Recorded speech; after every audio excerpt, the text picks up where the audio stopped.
Hey everybody, welcome to another episode of the Dark Art Society podcast. My name is Chet and I'm your host. This week we have an interview with my friend, filmmaker, teacher, I guess you could call him. All around cool dude, Stephen Reedy. I met Stephen through Alex Pardee and Dave Correa through Zero Friends years ago. And I found out that he teaches a course through PRS, which is the Philosophical Research Society in Los Angeles, about Manly P. Hall's The Secret Teachings of All Ages. And if you're not aware of that book, look it up. It's really interesting. Anyway, he has a video class through PRS. I highly recommend it. It's really good, really interesting. And I thought it was so interesting that I thought it'd be good to have him on to talk about it and talk about all kinds of other cool spiritual things. And it went so well that we've got a part 2 scheduled for next week. So I thought it was an excellent interview, and I really enjoyed talking to him. Next week, we're going to talk about dark art symbology and stuff, because he's an expert on symbology and stuff of that nature. Anyway, what am I working on? I'm working on a painting. This is the study for it, Stargazer. It's this painting for the LA Art Show that's coming up in February. And the big one, it's 43 by 43 inches, is out in the backyard drying in the sun. It pre-sold, which is amazing. So grateful for that. Someone saw the study on Instagram. Amazing. So I'm working on that. And then I'm back to commission work and my solo show. Got a little sidetracked from that, getting that Stargazer done. I just got, all kinds of paintings to do. If you want to support this podcast, we haven't had a lot of support lately. I understand if people don't have the money. I understand times are tough. If you do have the money, if you have $1 a month, you could support us at patreon.com/darkartsociety, and it only costs $1. And for the next 2 months, February and March, Kyle at Skull Shop, our sponsor, SkullShoppe, amazing skulls I use for all my paintings, all my skull reference. They look totally realistic. I mean, you can't tell that it's not real, and I'm not even exaggerating. They look so good. I have a real skull, and I have a bunch of Kyle's skulls, and you can't tell the difference. You really can't. It's incredible. I don't know how he does it. I don't know how he paints them, honestly. He has a secret formula. Anyway, if you join at any level, there's a 20% off code for the next 2 months. And if you join at the $5 level, there is a 25% off code. So it's a pretty good deal.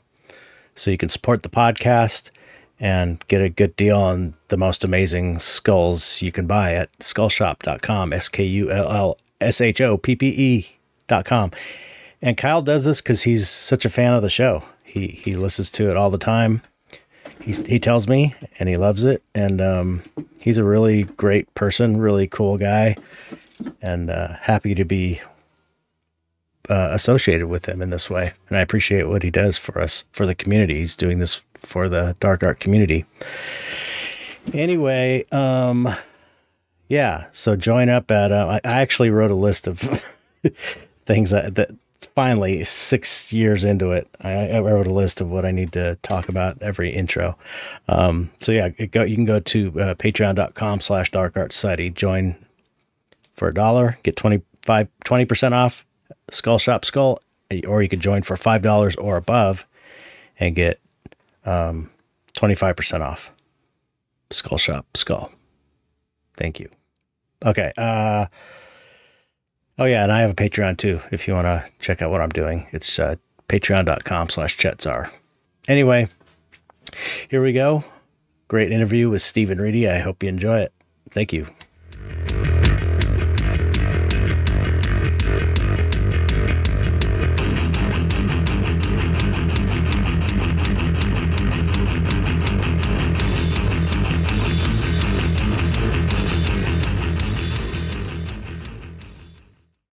Hello, Stephen. Hello, Chet. How you doing? Oh, doing great. We're here. Yes, finally. Thank you. What's going to happen? I, What's going to happen in Nobody these knows. next approximately 90 minutes? Anything could happen. Anything could Hmm. happen. Okay. Well, lead the way. We're here. Well, thanks By the for. way, do you like my background? Yeah, what is it? It's Neon Genesis Evangelion, a very philosophical anime, by Oh, the way. cool. I know Yeah. my kid. I'm sure my kid is like your age, but he's always telling me about anime, and my kid's like 32, 31.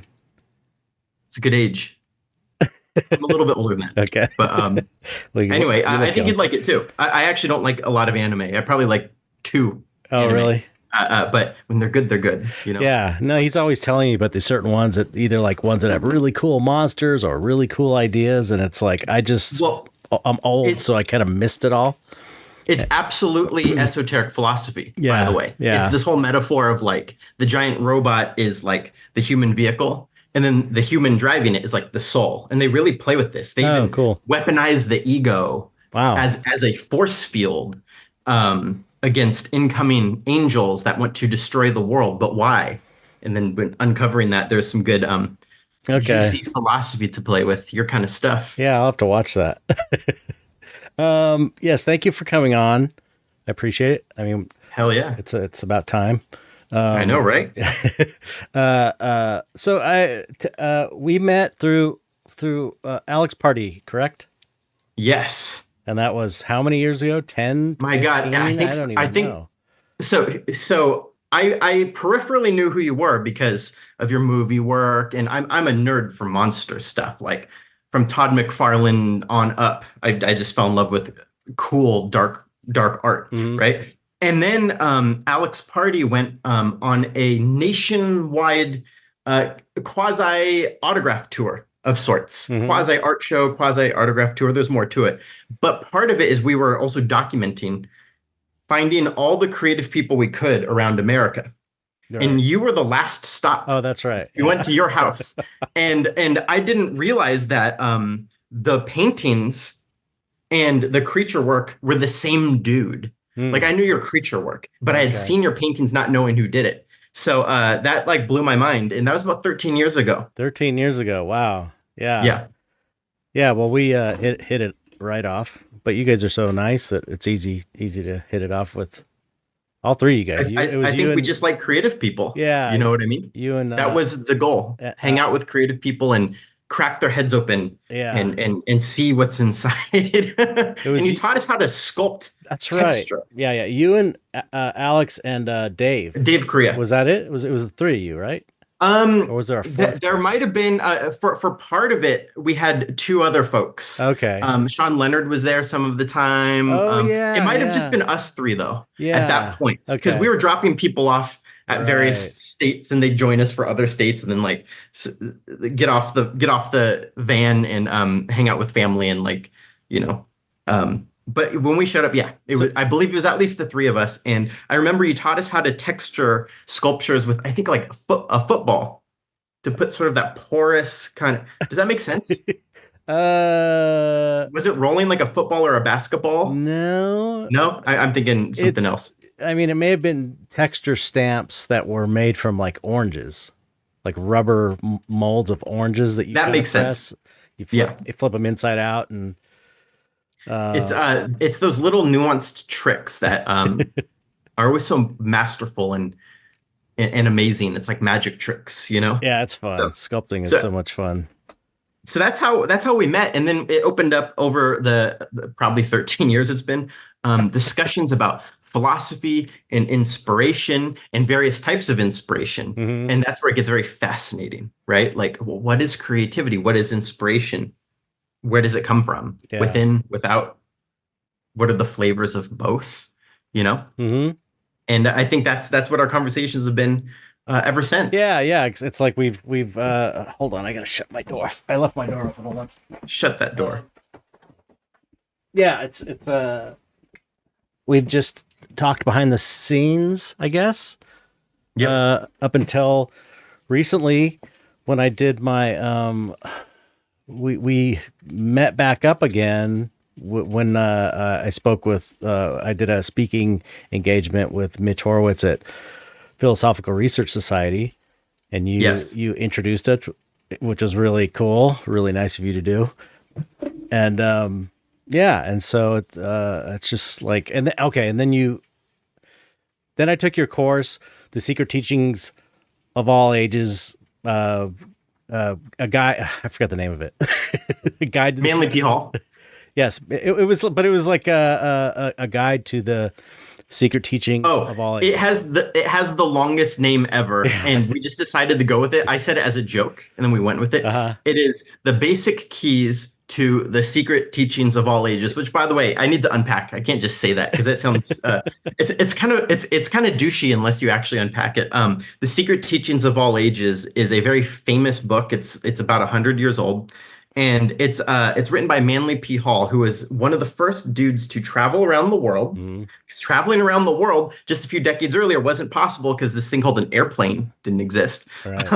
So he traveled around the world and just studied every culture. And he's like, I just want to know what everyone believes, and see if there's commonalities in it. One would say he was the prototype to Joseph Campbell, which is just, what are all the myths? What are all the symbols? What are all the belief systems? And what do they have in common? And especially what do they have in common when it talks about the invisibles? Invisibles being thoughts, emotions, energies. And that's before it gets woo-woo. And then it does reach into some of the woo-woo, and it reaches into secret societies just as much as just your common mainstream religions. So each chapter of this book is just sort of exploring those. Right. And then so this class is to take the really dense, that book's like chewing on tree bark. Yeah. That's why I never read it, because it's like I've cracked it open a few times. I'm like, this is too much, man. It's like it's intimidating. And I was for some reason, I don't know why, but like when I read it, I'm like, oh, I get it. It's pretty easy for me. And then I realized, oh, I'm kind of an immature person also. So if I could like mix some immature casualness in with this dense, smart stuff, it might be useful. Yeah. And that's why the class is called The Basic Keys of the Secret Teachings of All Ages, because the key is like you just get a little bit of context and then it all makes sense. Yeah. You know? Yeah. So it's just sort of unpacking that. Yeah. It was great. So I really enjoyed the class. I think everybody, I'll link it because it's so good. It's so good and so easy to understand. And just there's so much value there as far as understanding. It's such a trip. It's a trip. It's like, also the guy was like, what, 22 or 24 or something when he wrote it? I get the ages wrong. He was in his 20s for sure. I always forget because he wrote a popular, very short book a few years previous called The Initiates of the Flame. Again, a spooky title that's actually shockingly simple when you unpack the meaning behind it. But yeah, he was a prodigy. Yeah. He was a prodigy. And some oil tycoon widows, so they inherited all this oil money, right? Saw him speak, and they're like, you're a genius. You remember everything, and you articulate it well. So they funded his travels around the world. That's amazing. And just the amount of productivity this man put out, not just in his 20s, for his whole life. He lived to be almost 90. And he wrote more books than I know, like countless books, lectures, pamphlets, all of which are very easy to find online, often for free. Yeah. Or buy them if you're a book collector. And he started the Philosophical Research Society as well. That's Manly P. Hall's deal. Yeah, and the Philosophical Research Society is basically just a place to store all of his ancient relics and text, most of which people can go in and read at the library. And then also they offer classes and lectures. And the whole point he established it is, let's just learn everyone's worldviews. Yeah. Like that's it. And then kind of compare and contrast sometimes, or just like literally an open forum for anyone who is an expert at a cultural or religious or spiritual or scientific or psychological worldview or artistic. Boom. And it's a wonderful resource for that. If you're a nerd. Yeah. Which I think I know I am. And I think most people who listen to this podcast are nerds in one way or another. Yes. Yeah. So it's a great watch. I really enjoyed it. Well, really thank enjoyed you. it. Yeah, because it's like it's one of those books. You know, those books you have your whole life, and you're like, I got to read that someday. I got to read that someday, and it just seems like, oh man, it's too much. And then after taking your class, it was like, oh, okay, I could do this. I could do this, and I get. It's like I have a context for it now. Yes, the You know. context. And also, I wonder, it was written pre-World War II. Mm, And it seemed to be up until World War II, the world, but especially America, but especially Los Angeles, was really getting into esoteric philosophy. mm, And then things changed after World War II, and it just kind of dropped out of the lexicon, I guess. So right. maybe when it came out, people had more context because the Right. book lacks a lot of context. Hmm. So perhaps this class and some books we're putting up through PRS gives it a simplified context because it should never be complicated. Right. This is stuff that is actually just interesting ways to look at ourselves, Hmm. especially our insides, like Yeah. our thoughts and emotions and patterns, and then also just the general ideas of, well, how does the world work? Which science has caught up with, and it's like, oh, evolution, or psychology. Right. It's the same realms through different avenues, usually artistic avenues Yeah. to Yeah. explore it. So Which is yes. dark arts. Yeah, we'll definitely get into that for sure. Because yeah, there's a whole lot I want to talk to you about. But I want to know, like, so you're a filmmaker, Yes. also. It's like totally gets a separate thing. Um, uh, how? Okay, tell me, give me your quick life story, All right. just to So get your background, so people have some context on who you are and that. once upon a time. No, so I was I I embraced digital filmmaking when it came out when I was in high school.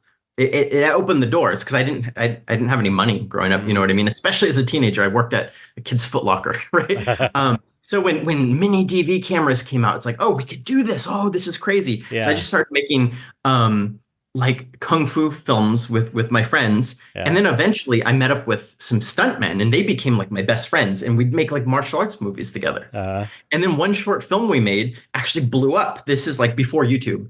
It blew up on the internet just from people like emailing really? it. What was it called? It's called Undercut, and you could find it on YouTube. Okay. It's a ninja political satire because I always need to throw some philosophy in there. And long story short, it got nominated for an MTV Movie Award when they had a short film category. Mhm. And the way you win is that the world would vote for what was the best film. Right. So I started marketing this thing. I made it my 24/7 job for months, just marketing this stuff, sending out press releases, doing interviews for the local news station. And then MTV calls me one day and they're like, we have to disqualify you. I go, why? They're like, you have too many votes. How is that possible? I'm like, oh, I've made it my life. They're like, I don't know, it's a little weird. We have to disqualify you. Oh man. So I lost before the contest was over, but then that led to someone who became a mentor of sorts was paying attention and heard this story, and then got me a job at an ad agency doing movie marketing. So then that's where I actually applied my prototypical love of symbolism, making movie trailers and commercials and stuff like that. Mm-hmm. So essentially, my life has three equal slices. One is filmmaking, Mm-hmm. the other was movie marketing, and then the other is philosophy. Okay. And I actually think they all hold hands in exactly the same way under the hood, Mm-hmm. But that's generally my life story, because then that just spun off work as a freelance artist, much like yourself. I'd get hired here, get hired there. I'd get to work on cool stuff, get to work on cool stuff that was actually shitty, cool stuff that was actually life affirming and amazing, and everything in between. Yeah. And then along that path, and I'm sure we'll get to this because you mentioned you wanted to talk about it. I accidentally started teaching this stuff on the side, just as a hobby, because I love it. Okay. Never thought I would. Yeah, So, that's life story. Okay, that was quick.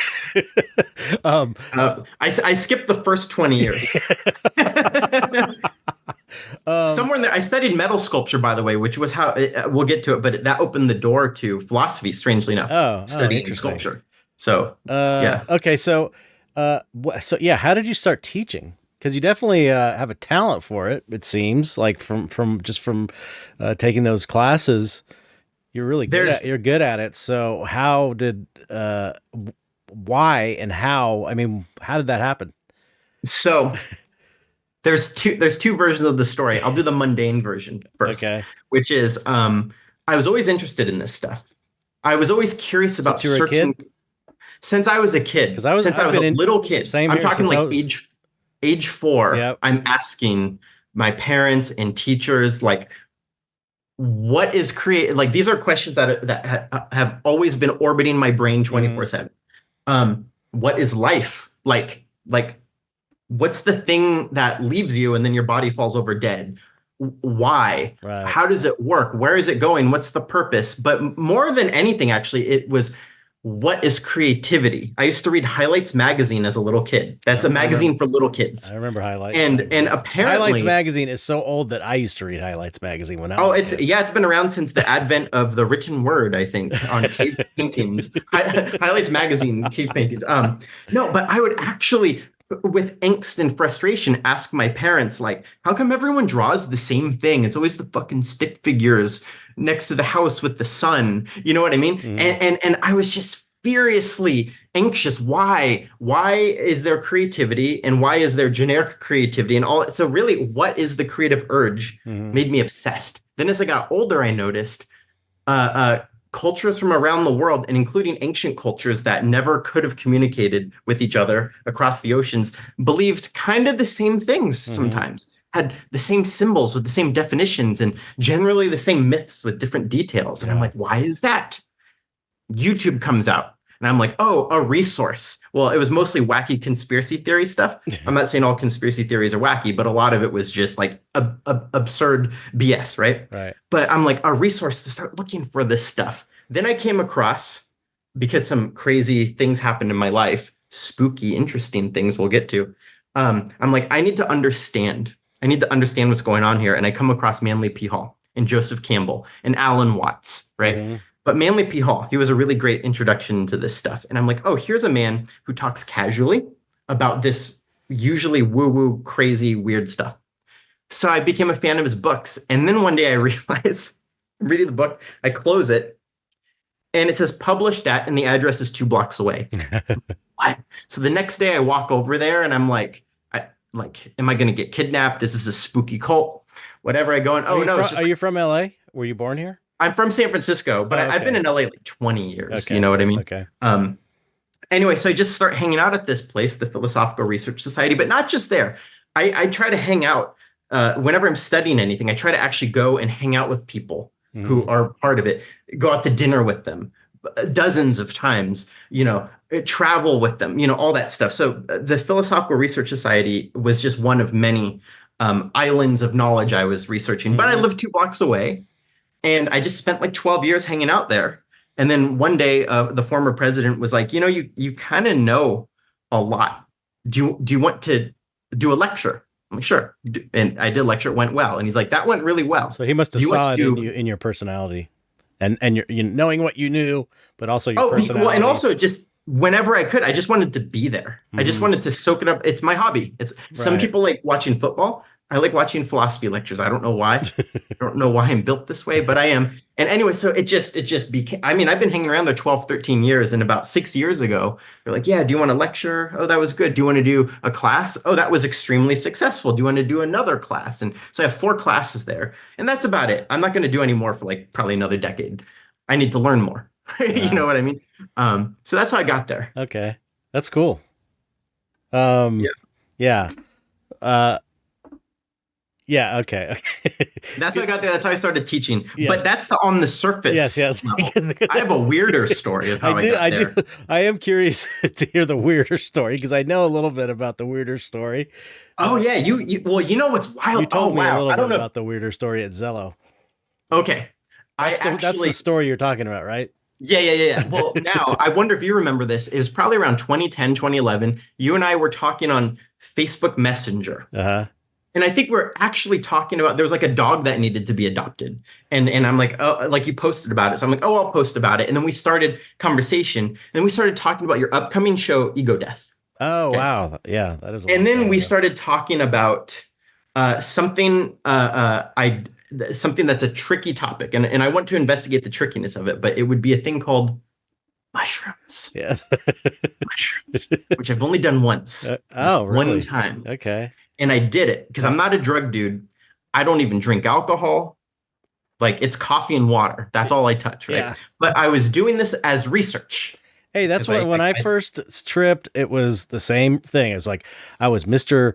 Straight Edge kid in high school. I was so anti-drug, and it was like once I was 18, I was like, okay, I've proven to myself and all of the kids in the neighborhood that said I was going to be a stoner druggie that I'm not.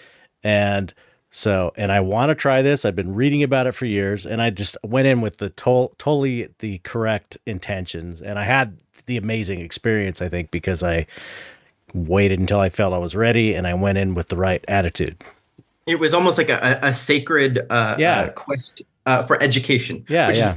also what I was doing. And if this conversation leads to the nuances of why drugs are bad, I stand more on the side of the drugs are bad, just to say that. But Right. to answer this, or to tell this second story here, is I do it, and it was wild. It was I saw shadow people. Do you remember how many you did? Like I don't, but it was a good friend of mine and a former roommate who knew me well and knew he could get away with giving me too much. Oh, so shit. I know it was too much. But you had a sitter though, at least you had someone keeping an eye on you. Correct. We were at his apartment. Okay. He had a beautiful apartment, and also because we're roommates for many years, we had that comfort level where he could just go over there and I'm over there, and yeah, there wasn't this need like, oh, I'm the host and you're the guest. Yeah, it's like, yeah, dude, yeah. We're like good friends, you know. So we do this, and then like eventually the wallpaper starts moving. I'm like, oh, that's what movies told me would happen here. Okay, cool. It's like a screensaver everywhere. And then all of a sudden there's shadow people in the room. Like and that's a phenomenon. If you sleep paralysis, everybody who listens to this knows all about tripping. They know about shadow people. They know about I talk about this stuff all the time. And nothing's more annoying than a psychedelic story that's too long. So I'll cut to the chase. No. Shadow people everywhere. I'm not annoyed at all. I do want to hear details. What were these shadow people like? Because I've heard of there's variants of shadow people. They were humanoid. There was no hat. I know there's the hat. Yeah. They were humanoid. And kind of etheric. They have features? And say what? Did they have features? Or? No features. It would be like silhouettes, but no matter where you went, they were silhouette, right? Mm-hmm, yeah. And then when they'd go near me or I'd go near them, it's as if they were radiating a vibe. I don't know how to describe it. That would then increase maximum anxiety, negativity, and fear in me. So going near them, it was almost like a smell, except a smell for the emotions. Right. Like when you go near a stinky person, except when I'd go near them, it'd be like, oh, this is the worst fear I've ever felt by a magnitude of times 1,000. Right. I've had that with they're not technically shadow people, but dark beings. When I've had these out of body experiences or the sleep paralysis, I've had that where it's like the dude's in the room with me, and the terror I'm feeling is worse than anything I've felt in regular reality. It's like the spiritual version of terror and horror. It's like a deeper version. What do you think is going on there? I don't know, because the thing is, up until my mom was a super kind of new agey, into kind of the occult, but from more of a new age perspective, but seeing ghosts, all this stuff. And so I was always raised to believe there really wasn't any evil spirits. It's all good. It's all love, blah, blah, blah. But when I've had those experiences, it's like, oh, there's definitely something there.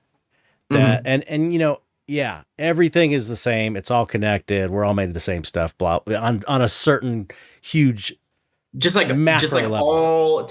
All machines run off of electricity. But there's tanks and there's toasters. Yeah. But television sets and cars. But that was the first time I was like, oh, that feels evil, and it feels, which was totally against my upbringing. That feels like an evil being. And in my first out of body, I saw. I don't know if I think you're talking about this in the lecture. about shadow people. And the first time I had, I could tell you about it later. But the one thing that happened during it was, Go for it. If it's interesting, do well, it. it's in my documentary. It was like I was the first one I had. I think I can't remember if, yeah, it was the first one I had. It was right around age 12. But there was a guy standing next to me, holding a pillow up above his face. He looked like a trucker, like a big burly guy. Oh, so he had distinct features. Well, Human features. no. That's what's cool about this. He had like a down vest and a flannel shirt, and he was Okay. holding a pillow over his face, like Mhm. almost like a cartoon pillow, like holding it at the corner, and it was covering his face. And he kept Mhm. hitting me with the pillow. And every time he hit me, there was just kind of blackness where his face was, so I couldn't see his face. So he kind of was formless. But Were you physically being like? Was there a physical reaction, or was it kind of all in the I don't matrix know. makes it It real? felt, it didn't hurt, but it was like the voice in my head, which was kind of like my own voice in my head, was clear as day. It was saying he could scare you, but he can't hurt you. And that's it. Okay. And you mentioned that, I think, in one of the lectures, and I was like, that's interesting because it was like, that was an inner voice that came to me. And so I was like, that was, so I knew it couldn't hurt me. And I Mhm. eventually kind of shook myself out of it. I was able to shake myself and wake myself up. Um, anyway, And a phenomenon shared throughout all of the world through all time with different names sometimes. yeah, So isn't that interesting? So yeah. I Anyway, might be able to sprinkle some theory dust on it yes. further into this Okay, story. yeah. So keep going with your So yeah, psychedelic experience. there's these I said mushroom people, shadow people, Toad from Super Mario Have you ever showed up. seen the Mushroom People, that movie, the Japanese Attack of the What? Mushroom People? No, Oh, you I'm have writing to this watch down. it. Right, It's hold so on, good.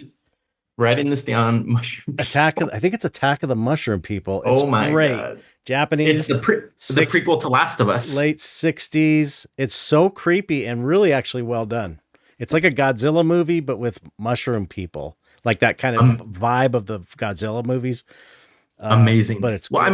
mean, fungus in general, just as a life form, is it baffles scientists Yeah, to this day. it's amazing. I didn't mean to derail your thought. I'm sorry. Go ahead. Oh no, no. I mean, it's all kind of the same. But okay, so just to keep this on the short little choo-choo track, because we're about halfway through this story. There's the shadow people, and what's funny is me physically, I wasn't freaking out. It was all inside. So I'm laying on the floor under a blanket because it was the terror was just Yeah. taxing, and I was outside of time, so it felt like it was lasting years. And literally, I like lower the blanket and talk to my friend. I'm like, dude, this is not going so well. You know? Famous last words. Like just like that, like, dude, not going so good. And I said, can I have a glass of juice? He's like, sure. He brings me a glass of juice. I'm like, thanks. All right, wish me luck. And I go back into the covers. And while he gives me the juice, I'm seeing these things around. Oh And my there's a giant God. snake, a snake the size of several buses. Okay, so that's like the size of a room, but it could like a hologram or something. It could, like, Wow. go through the Okay. walls. So you were seeing this like fully Yes. rendered? You were seeing Yes. it? So that Yep. must have been, he must have given you a lot. I guess so. You know what? I'm gonna. If he even remembers how much, but he knows he has permission to fuck with me like that Yeah. because we're close like that, Yeah, right? yeah, So yeah. if I'm like, dude, if I got mad at him, which I didn't, he could just laugh, Yeah. and I'd be like, you're right, that is pretty funny because I'm alive, so it's cool. Yeah. So anyway, all this is terrible, and then all of a sudden, countless eons later, because there's no concept of time, it's just infinite suffering. Um, which, by the way, at one point, my intellect said, there's one way to end this, and that's jump out the window. We were like on the eighth floor, and I go, No that's not good, though." way. And I'm like, but that's dumb because then I would die, and I don't want to die. So, ixnay on that idea. That's interesting. Right? But That's literally, interesting. I thought that. I thought Wow. that. Okay? Wow. And I'm like, no, I don't want to die though. So not a good solution. I had no other solution. So I'm just laying there. And then I get ripped out of my body. Okay. And it's like I'm going on a super fast elevator up a bajillion miles. Okay. And now we're getting into like a heaven realm that's made of like light and clouds. And it's so bright, like I can't really even see anything. When you're in the bright sun and then you go into a dark garage and everything's just kind of like too bright for you. Mm-hmm. It was kind of like that. It was so blinding. Wow. And the snake's following me. The giant Wow. bus-sized snake's following me. And then there is a giant goddess, okay? Like Godzilla-sized goddess. and the snake goes up and goes around her shoulders. And instead of being scary, it was scary to me, threatening me and stuff. It's like a domesticated pet, like, oh, I'm just here, Wow. like a scarf, and it's like loving. And I'm That like, is what? so cool. What did the goddess look like? So she was mostly bright light, and at the time, I'm like, I can't tell if she's Egyptian or Indian. And Wow. my end conclusion is probably the goddess Durga, Okay. which we're going to get to in a sec, because the one thing I never studied, and it's really weird because like a month earlier, my friend bought a book on Vedic philosophy. It's like, have you gotten into this? I'm like, that's a category that I have yet to get into, and I will in the near future. Because, when I learn something, I spend years on it, and then I Right. go, got it, next thing, right?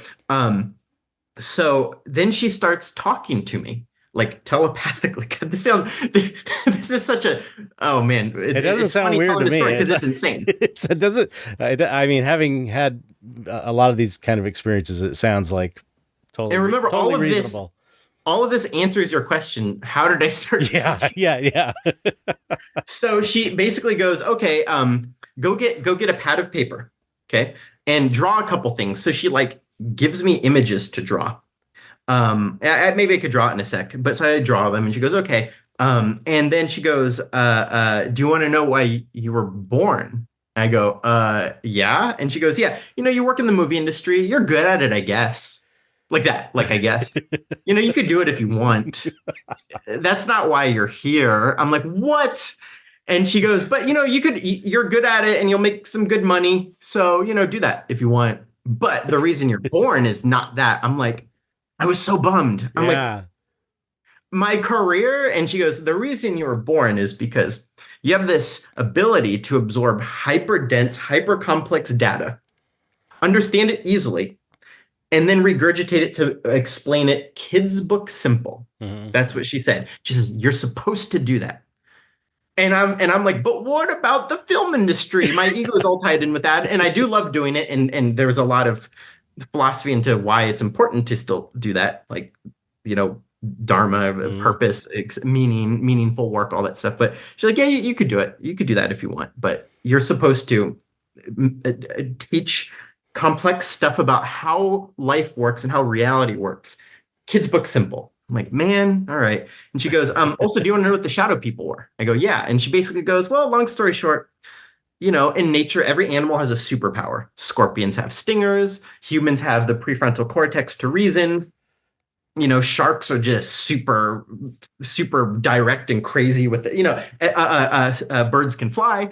She's like, they're just another realm of the animal kingdom of nature, just more in like a infrared radiation realm. And their superpower is they could conjure a certain type of energetic response when you go near them, because they need to lower your energy, like your life energy. They have to lower it, slow it down so they could eat it, much like how mold can't eat something that's alive.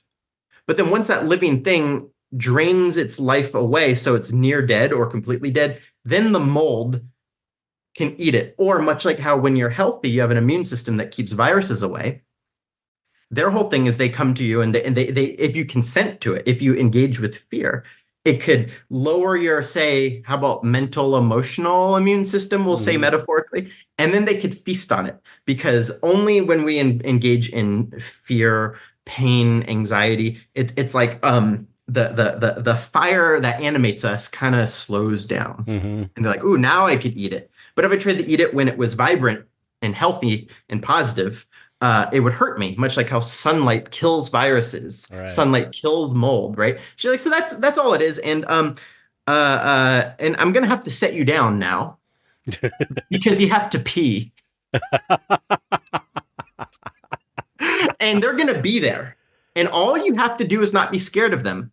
And they can't invest too much energy hunting for food because they can't hold energy. They have to constantly be eating. Wow. So just don't feed them, and they'll have to leave. Wow. And she goes, but before you go, you have one more choice. I could tell you how reality works, and you'll go crazy because you won't understand it, or I'll show you. I'm like, well, I don't want to go crazy unless I am. If you've heard this story I'm telling, I'm a crazy person. But she goes, okay, I'll show you. Open your go look out the sliding door, my friend's balcony up on the 8th floor. I open the sliding door, and everything's layered and kind of see through. And then years later, a movie called Interstellar came out, and Matthew McConaughey's floating through the Tesseract. That is identical, 100% what I saw. I mean, Matthew McConaughey wasn't there, but it was time was like these slices. Wow. And so then the next day, I didn't sleep. The next day, I become obsessed with trying to understand who was this that I was talking to. And I'm looking through pictures of goddesses. I'm like, it might be goddess Isis. And then I come across goddess Durga from Hinduism. I go, that's her. That's who I was talking to. And then I had already been hanging around the Philosophical Research Society and studying this stuff a lot already.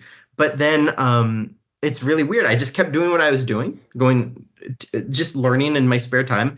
And then eventually I got asked to teach, and I'm like, oh, that's weird that came. I never, ever would have gone, I should teach. Right. I was asked. And not only that, they're like, and you'll make a little bit of money doing it. I'm like, well, money's always a nice motivation, but luckily this is a category. It's just hobby. It's just out of passion. Right. So I do it and it goes well. And I go, and that was years later. And I look back, I'm like, Mushroom Woman was somehow called it, I guess. Yeah. That's amazing. And there's your like half-hour answer. That's amazing. Oh, and by the way, and shadow people stood in my doorway every night for a week after I did it. Wow. One shadow person. And I was scared shitless, and I just pretended I wasn't. And then after, on like the 7th night or whatever it was, I actually look at it and I say, I know how this works. You're not going to get anything. And now you're just embarrassing yourself. And then it left. I actually said that. So I don't know why I said that. So were you seeing them in an out of body state, or was it like just? I'd say no, hypnagogic, as in I'd be asleep. Okay. Hypnagogic is the minute you have between being asleep and being awake. Right. And they say that's really the time you're standing between, all of the realms of awake and asleep, conscious, unconscious. You're there at the same time. And so you could consciously interact with the unconscious for that minute. Yo-Yo Ma, the cellist, says all of his songwriting comes to him in that state, by the way. Oh, wow. Interesting. So I was in that state when I was able to see it. And let's say I actually didn't get up to like turn the light on or whatever, but say I did, I would have guessed, then I would have engaged in full awakeness, and then I would have lost it. I'm guessing. I didn't do that because I was scared. And no joke, grown-ass man, I'd see this thing and I'd actually just go under the covers. Yeah. I know. The defense mechanism of well, I'm just going to go here and try to go back to sleep, Yeah. But I ended up sharing the story with friends, and I have 2 friends. They're Mormons, so they don't even touch Coca-Cola or because there's caffeine in it. They have shadow people experiences too, very similar. Yeah. In fact, one of them said one kissed him, and while kissing, a voice came out and said, I wish I knew you when you were living. Oh my God. And like, we don't know what it means, but he told me that story. I'm like, dude, why? Well, that's the thing. Why? You've seen The Nightmare, right? That documentary. Oh yeah. It's like, I love that documentary. Dead on. And that's what you see in to a small degree with those interview subjects, because it's all anecdotal. But people take the experience and they contextualize it with their own religious background or spiritual beliefs. It's like you got, an atheist will be like, oh, it was just a projection of my mind. It's just a hallucination. Then you've got a Christian person saying it was a demon. And, it's like, and it's like they frame it in a way that makes sense to them. Because humility is a vital part of things that we can't absolutely prove. Everything I just said, I feel like I have a very strong theory on what it is, which is the idea that, there's just more to the animal kingdom than we know. Once we didn't know there were germs. So maybe there's more in like different spectrums of radiation. Right. Maybe. So that's what I stick with. But I do not know anything I said. I don't know for certainty. All real, all myself, a mix of both. It's all the drugs talking. It was a true divine experience, and I was dealing with real things. I don't know. I must stick with the I don't know more than any other explanation. Isn't that the most? I mean, I feel like that's the most honest answer anyone can give, and the most realistic answer, because nobody does know. Even if you know, you still, it's like it's in that weird gray area. So I feel like people that have had real experiences generally aren't like, oh, it's definitely this thing. It seems like people that have had like maybe a little bit of something will automatically just go, oh, it was a demon, or oh, it was Mhm. this, or yeah, these are definitely these things. But I think people that have had, I don't know, I feel like myself, I guess, um, I have that same perspective. Like, we don't even know what reality is, so how can we say what anything is really? You know? Exactly. And it's funny because there are sort of like layers of knowingness. I think the scientific method is the best we got, Mm-hmm. even though we are ill-equipped to apply it towards things we can't yet measure, Right. right? But the scientific method, okay, I think something's going on, so I make a hypothesis, and then I'm going to observe and test and see if I come close to what seems to be the answer, it has to be repeatable and understood and opened up and tested. It's like, okay, so I think that's the best we have with all things. But then even that, we still don't entirely know what are the things we interact with every day. What is actually electricity? What's the deal with gravity? What is time and space? What What is is what? theoretically above the speed Yeah. of light? What is a We're thought? confident in being pretty close to having good repeatable data that we could play with and build cool things out of. But Right. we're going to learn stuff someday, hopefully, because this is the great scientific quest. Learn more. It recontextualizes everything. And it's like, all the stuff we knew, it is true, but in this nesting doll. Right. And that Right. Russian nesting Absolutely. doll is inside a bigger nesting doll. Yep. Like maybe our laws of physics only operate, say, inside of time and space. Right. And then maybe you pierce that. Theoretically, this is Einstein stuff, faster than the speed of light. Okay, inside of that is a different laws of nature. Yeah. Yeah. So when it comes to any knowledge, I'm not sure we could ever say 100% about anything, but I do think we could say like 97%, Yeah. given our context for most things that we've come to know. Right. You know what I Right. mean? Like I could knock on a table and it's solid. I go, okay, makes sense Yeah. Yeah. so far. But they tell me it's just vibrating particles, but that's not my context that I could interact with. So I'll Right. just go with Right. my table's a solid object for now. Yeah. Until some genius builds like a genius 12-year-old builds an iPhone app that like cracks it all open. Right. You know what I mean? So I told you my Baba Yaga story, right? But give me a refresher. It was just a kind of recent one where I was, and I apologize for people listening because they've heard it a million times, I think. But I was just in that hypnagogic state or hypnagogic. I don't know how you pronounce it. I'm not even sure. One of those. And I just heard this woman cursing at me in what I thought for sure was some kind of Slavic language, Mhm. and I could see where she was, but she was invisible, and I knew that she was the shape of a dome, almost like I kind of imagined like the French fry guys from McDonald's without legs. Grimace? No, you remember the little French fry guys? Oh, I'm showing my age. This is old McDonald's back when they had a cool hamburger that was creepy looking. Anyway, I remember that. they were like domes, Okay. like a dome about 4 feet tall, but it was Okay. invisible. I couldn't see anything, but I knew exactly where she was, and she was coming towards me. Like, yes, pissed, totally pissed, and I could hear it like clear as a bell. And she was coming close to me, and I'm like, oh no. And you're just in bed. Yeah. But I You're was home. scared Okay. shitless. I was like, oh man, is she starting to come? And I was able to, like what usually happens, I kind of pull myself out at the last minute. And long story short is first when I woke up, I was like, oh, Baba Yaga. It's first thing I thought. And then I was like, oh, I just blew it off because I'm thinking I saw Baba Yaga in the remake of the Hellboy movie maybe a year or two ago, so it was probably that. And I just didn't think twice about it. And then I started thinking more about it the next day, and it was like, oh, this is okay. It was like a Romanian. She sounded Romanian or Slavic or Eastern European. I knew that for sure, or Russian. And I was like, what the hell? And I looked up Baba Yaga, and it's like it's from that. That myth is based in that region. And it was like, I think, I forget what the origin is, but it's like a few different versions of it in that region. And I was like, that was Baba Yaga.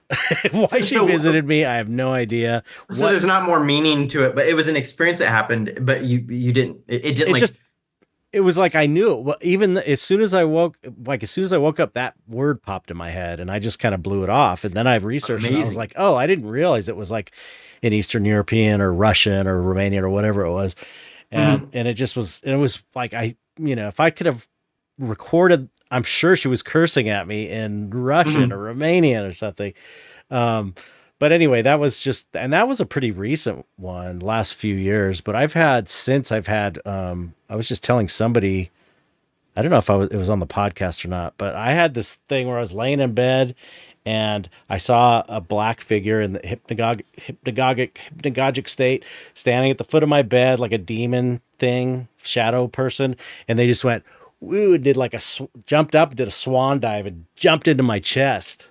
What? Yeah, it was freaky. So and then what? And then in the middle of the night, nothing. And I was like, a bunch of stuff on Amazon. Or I was checking I was like, okay, I got to make sure that like I don't get sick or I start acting crazy or something, because this thing dove into my chest. How did life change from that moment forward? It didn't. It was like not that I'm aware of. Everything seemed cool. Everything seemed okay. Because I was thinking, I have to keep an eye out in case something weird happens, because that was pretty weird. But, it happens every few months or something. I'll have some kind of state like that, or I'll float around, and usually it's not always it doesn't always have some kind of negative entity. Sometimes, occasionally it really feels amazing, like you're on ecstasy or something. Super high, amazing feeling, and you're just kind of floating around. Now I remember watching your documentary. I feel like you talked a little bit about sort of the Wi-Fi modem in your brain. My metaphor. You might have a password to some stuff out there, because these experiences are not unusual. Yeah, for you in your life. But why do you think? What's going on? Why does it happen? I'm not really sure. My mother and sister are both, I guess you could call them talented, like naturally talented with intuitive, psychic. They've seen ghosts and spirits when I was growing up. So it was like not a weird thing in my family. It was kind of a normal thing, kind of like a cool thing. Even my mom was like, oh, I saw this ghost. It was really interesting. And like, she's very upbeat about it and interested. And I don't know. Cause it's like, I haven't never been like very psychic. My wife is also, she has a pretty good history of predicting earthquakes and things. She'll tell me, and it's, oh, I had a dream that there was an earthquake, and it happens, I don't know, a couple days later or something. It's just weird stuff like that. Right. My wife is, but she's not really into it.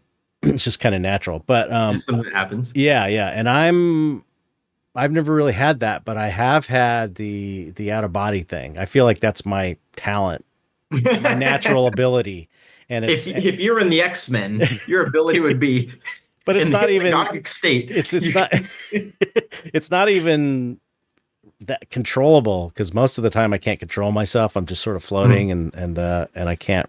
I'm like going, yeah, I can't control myself, and unless I can think. I learned from this. Robert Monroe. Do you know Robert Monroe? He was like the big researcher of out of body, astral projection, whatever you want to call it. It sounds vaguely familiar. I haven't embraced like the studies of that stuff. Yeah, he was the guy that apparently went really deep and told about all these different levels you go through. And his thing was, in that state of mind or in that reality, you have to think it in order to. You can't. You move your arm. You say, I want to walk forward, and you walk forward, and it's kind of automatic. In that realm, you have to say, I want to go forward, and you'll go forward. It's like you have to think it. And so I tried it, and every time it's like I just don't remember to always do it. But when I remember to do it, it happens. Like sometimes it's all black and I can't see, and I'm like floating, and I can't see anything. And then, you say, he said to say clarity now was one of the things. And then I said it and I could see. And then another time I was floating and I couldn't do anything. And it was like floating in space or whatever. And I was like, okay, I want to fly forward. And then I flew forward and I was able to fly around and kind of direct myself that way. Oh, I want to go this way. So I don't know what it is, why it happens. It's just probably since going through puberty. It like well, you know, it's funny. I have no idea why it happens, but that interesting thing where it's like when I think it, I do it. That matches up with somewhat common ideas. Again, comparative philosophy here. Mm-hmm. When I go I generally try to delve into what do many cultures or schools of thought land on, especially when they get into this esoteric, weirder stuff. And one such idea that kind of matches up with what you said is that evolution is just bringing matter or whatever, bringing life up to a point where it could connect point A to point B quicker and more instantly, mm-hmm. right? And where here in this third dimensional material realm, connecting point A to point B takes a long time. Like first you think it, then it has to go through this whole process of you actually doing it. So, and that's almost like a training, because if you think the wrong thought, then instantly the consequence is there, instead of the consequence being an hour later or 10 years later. Right. I think there's like a Buddhist myth that plays about this, where a guy sits under a tree and it's like a magical tree. So when you sit under it, anything you think comes true. So first he goes like, oh yeah, food and women and money. And then he goes, wait a minute, but what if this tree is evil and is trying to kill me? And then he dies. and when they expand on it, they're playing with their ideas of like higher realms. Right. Like, oh, once you escape samsara, the prison of cause and effect in time and space, you'll go to a higher realm. But you can't go there until you've trained yourself to master all of your thoughts. Right. Because if you think the wrong thought up there, it will instantly come true. Right. And if you do think like, what if this realm's bad? It will become bad. Yeah. It's the ultimate great power, great responsibility. Lesson. And maybe that's a fun idea. Like, oh, maybe there. Well, this could make sense. Yeah. That's like a fail-safe in magical occult practice, like magical manifestation, whatever you want to call it, is that it doesn't happen instantly. It's like it takes time, and you're lucky it takes time, because it's like you're saying, it's like if you, because you could be pissed at someone and be like, oh man, you could even go like wishing someone dead because you're so angry. And if it was kind of a fast process, you would probably regret killing them or hurting them or something. But, it's almost like we're not ready for that responsibility. So it takes, if you do like a ritual to manifest something, it's going to take some time to happen. So you don't totally screw yourself or hurt someone else. It's a great, be careful what you wish for. Like, I remember when I was, again, like 4 or 5 years old, I was and still am obsessed with the first Ghostbusters movie.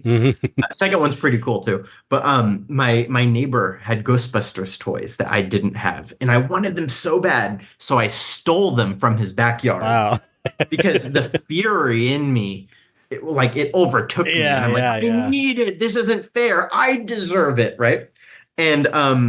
And I was like wishing, it's like, I wish they were mine, all that stuff. And it's really funny because then even just 1 year later, just the age gap from age 4 to 5, my maturity grew so much. I learned that was wrong. Right. And then, a couple of years later, I'm still elementary school age, but I go, I don't even play with Ghostbusters toys anymore. And then as an adult, I don't even think about the energetic charge of such a dumb thing. Right. It doesn't even conjure one brain cell of anything negative when I think back. Oh, if you had Ghostbusters toys, I would not be envious of them. Yeah. So I always think about wouldn't that. Come over and try and steal them.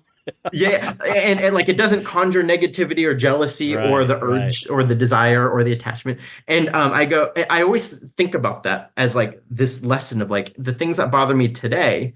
Hopefully if I keep growing, will not bother me anymore because I will learn the lessons. I will face the multiple dimensions of any Hmm. issue, physical, mental, or emotional. And then eventually I'm like, it doesn't even add waves to the pond, Right. right?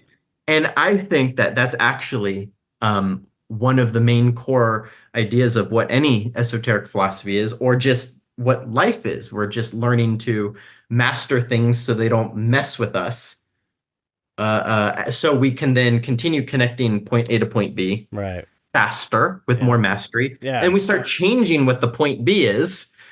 So we want different point Bs to want to connect to. And maybe eventually we reach some kind of super wisdom Hmm. where now we're actually stable adults. You know what I Right. mean? Um, or something to that effect, Yeah. right? Yeah. Do you do you ever practice any kind of magical manifesting? You see more to me. I may be wrong, but you know, it's like there's people that lean towards the magician archetype, where you're kind of like trying to create things, and then there's the mystical. The other side of that is kind of the mystic, which is more about just knowledge, gaining enlightenment. Mhm, You know what I mhm. mean? And you see more on the mystical side to me, but I could be wrong. I could be wrong. Yeah, well, I could tell you. So first, like my whole, like some miraculous stuff has happened in my life, that made me go, what is this magic stuff manifesting and all that stuff? And first, despite all of my diving into it and all of that, I cannot say I have even more than like a tadpole's understanding, an infant's understanding of it. But I did do some experiments, and the experiments came true. I'm telling you, it works, Okay. man. It really I does. gathered a bunch of people in my living room and I said, I've been looking into this. I have to acknowledge some crazy miracles that have happened. Hmm. I said, so I am going to try to make something come true. I said, I'm a big fan of the filmmaker Robert Rodriguez. Hmm. Okay. And because I read his book, Rebel Without a Crew, which is how to use creativity if you don't have money to Mm. overcome problems. And it sent me on the path of the art form that I love. So I said, I wanna work with that guy. So I said, here's what we're gonna do. I'm going to make this like wish in front of all of you, right? And it has to take place by this date, and it has to be under these circumstances. The weather needs to be like this. It has to be, blah blah. Well, and I said, I cannot actually try. I'm not going to actually wake up and go, I'm going to work towards this. It just has to arrive. Hmm. And then I said, if this occurs, I will study this with great seriousness, right? Um, and it came true at the last possible minute. And I went to Wow. Texas and worked with the dude. And I told him this. And he's like, yeah, dude. Yeah, it's crazy, right? I'm like, Oh, what? so he is Well, I can't speak for him in any real depth in this way, but he did say there's something to that. I right. understand. Yeah, yeah, yeah. He's like, I too have noticed incredible phenomena. You know what I mean? And I don't want to, like I said, I don't want to speak for him, Yeah, yeah. but just in that little pocket of conversation, because I did spend like a week with him working on some stuff, and That's so amazing. yeah, and he's like, yeah, I just know, and we both in this conversation played with the idea that maybe it's something about creativity, because what is the nature of inspiration and creativity? Is it from elsewhere? Or Hmm. is it all intellect? But let's say the idea of inspiration, like it just hits you and you don't know where it comes from Yeah. or why it shows up. Maybe there's something from a higher realm, or so we were just deducing. Maybe being a creative person and suffering to submit yourself to the state of creative inspiration might be a window to this stuff. But anyway, I actually then I played with it a few more times, and I don't think there was necessarily a negative outcome, but I actually wasn't so happy or fulfilled as a person. And then I sort of embraced a little bit more of the, well, let me just. I guess I switched sides. There's nothing. I don't think there's anything wrong with either side, but now I don't try that. It's really weird that I don't, but I started realizing like I'm not so sure that the point B of the journey, point A to point B, that I'm questing for is, I don't know what's best for me. It's a little weird to say that, but I'm like, I'm not so sure what the right goal Yeah, is. no, I totally get it. I was like that for most of my life, which is like it's more of an Eastern Zen, Alan Watts kind of thing, where it's sort of like you're trusting the universe, you're trusting reality to unfold in a way that is Mhm. best for you or that's exciting and fun. And I do believe that. I just it's like again, it's sort of like the mystic or the magician, and you can kind of go either way, or you can go both ways. It's like I feel sort of like, it's life. It's a matter of you're surfing through life, and so Well, you're dodging, you're weaving, you're being flexible, you're being a magician when you feel like you need that extra little bit. You're being more of a mystic, more passive. It's more like passive well, versus active in a way. 100%. And actually, Receptive versus, well, if we're calling those two quasi opposites of sorts, or two different roads, what I have landed on and what I've been living the past couple of years, still working out the trials and errors of it, but I would actually almost say a strange mix of both. mm-hmm. So here's where I'm at so far, and it'll be interesting in 5 years. I'll come back on here and be like, I Yeah. was so wrong. But some of the things I've embraced are, let's see. I'm trying to. There's a lot of resources that pop up in my head. Here's what I'm thinking of right now. Things that are said in the book Man's Search for Meaning from Viktor Frankl, Napoleon Hill's Outwitting the Devil, the Bhagavad Gita, and Swami Vivekananda's book Karma Yoga. All of these in different ways say kind of the same thing. Viktor Frankl, who is a suicide expert psychologist, who he had the theory meaningful work prevents suicide and keeps you engaged with life. And he came up with this theory, then was thrown into Auschwitz and put it to the test. Wow. And in Auschwitz, you're allowed to kill yourself. In fact, it was forbidden to interfere with the suicide. Wow. Okay. Because they wanted, there was a fucked up situation. They're like, it's okay if they kill themselves. We don't like them. Yeah. You know what I mean? We're going to do it anyway, eventually. So Viktor Frankl then he noticed, he's like, people with meaningful work or meaningful goals, which might just be as simple as I have a daughter out there. Right. I need to take care of her, or I want to write this book, or I want to open the bakery. Those are the people who kept their wits about them and were able to keep this fire of life lit inside of them in hell. Mm-hmm. So we take that meaningful work. Then we have Outwitting the Devil, which is a wonderful audiobook because it's a fake interview between a journalist and just cool. The archetype of the devil, right. No specific devil. Long story short, the devil says, I can possess people, I can control people when they're drifting, when they are aimless, when they're hypnotized by creature comforts and mundane routine, without having that meaningful, definitive purpose to be working towards. It's like, okay, all right. Bhagavad Gita, there's a lot going on in it, and it's real open to interpretation. So one such interpretation is you're born to do something. And you kind of know it because when you do it, life comes out of you. If you're meant to be a chef, cooking does that. If you're meant to be a painter, painting does it. If you're meant to be a doctor, healing does it. Okay, so find that. And then finally, Swami Vivekananda's book, Karma Yoga, says, well, there's many paths to spiritual development, and it depends on your temperament.